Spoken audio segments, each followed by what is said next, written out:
আজকে রান্না করব আলু, সজনে ডাঁটা, কাঁচা কুমড়ো আর চিংড়ি মাছ দিয়ে ঘন্ট। সবজি কেটে ধুয়ে নিয়েছি আর মশলা রেডি করে নিয়েছি।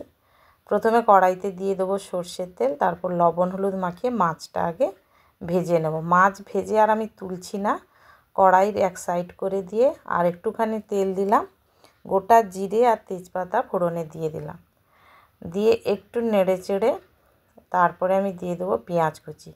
পেঁয়াজ কুচি দেওয়ার পর দিয়ে দেবো রসুন বাটা, দিয়ে একসঙ্গে একটু সময় ভাজবো। তারপরে ভেজে নিয়ে কেটে রাখা সবজিগুলো দিয়ে দেবো।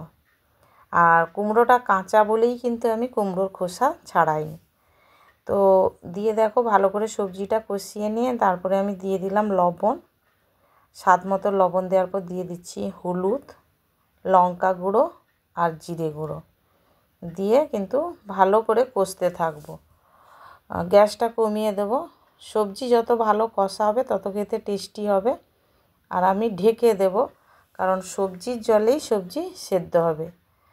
আর এই তরকারিটা দিয়ে ভাত খেতেও যেমন ভালো লাগে, রুটিও ভালো লাগে। কিন্তু একটা বিষয় হচ্ছে চিংড়ি মাছ আছে, আর আমাদের কেউ মাছ দিয়ে কখনো রুটি আমরা খাই না। তো এই কারণে আর রুটিটা খাওয়া যাবে না। আমি আদা বাটা দিয়ে দিলাম, আদা বাটা দিয়ে আবার একটু নেড়ে চেড়ে ঢাকনা দিয়ে দিলাম। তো বারবার এরকম ঢাকনা দিয়ে দেবো, আবার ঢাকনা খুলে একটু নেড়ে চেড়ে তারপরে আমি অল্প একটুখানি জল দেবো, কারণ সবজিটা প্রায় সেদ্ধ হয়েই এসছে। আর আমি চিনি আজকে দেব না এই কারণে, কাঁচা কুমড়ো আর কুমড়োটা খুব মিষ্টি, দেখেই বোঝা যাচ্ছে। তো রান্না প্রায় কমপ্লিট। জলটাও, যে জলটা দিয়েছিলাম একেবারে শুকিয়ে গেছে, তোমরা দেখেই বুঝতে পারছো জল শুকিয়ে গেছে। তো এবার আমি নামিয়ে নেব। আর এদিকে আমার ভাত ফুটছে। তো যাই হোক, তোমাদের যদি এই রেসিপিটা ভালো লাগে অবশ্যই তোমরা একটা লাইক করে দিও।